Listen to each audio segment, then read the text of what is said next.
বাঙালি জাতি একটা জিনিস বুঝে না, যখন বাংলাদেশ কোনো রাষ্ট্রের সাথে যুদ্ধ লাগবে তখন কিন্তু ওই শত্রুপক্ষ রাষ্ট্র দেখবে না যে আপনি কি বিএনপি করেন, আপনি কি আওয়ামী লীগ করেন, নাকি আপনি জামাত করেন। এগুলা দেখার সময় নেই।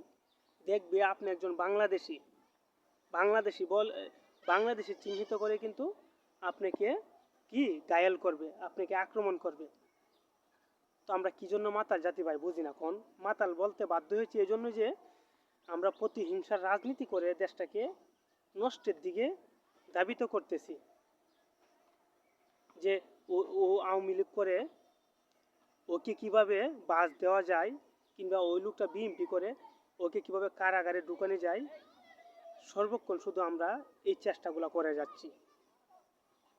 তো ভাই আল্লাহর হস্তে এগুলা বাদ দিয়ে দল, জাতি, ধর্ম, পেশা সব কিছু ভুলে আমরা বাংলাদেশি, ভাই ভাই, যে যে আমাদেরকে আক্রমণ করতে আসুক আমরা কাউকে ছাড় দেব না।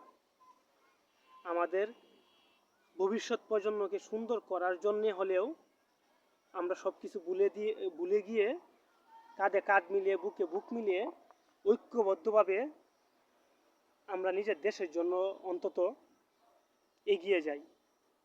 নয়তো বা ভাই কখন বিপদ এসে পড়ে বলা যায় না।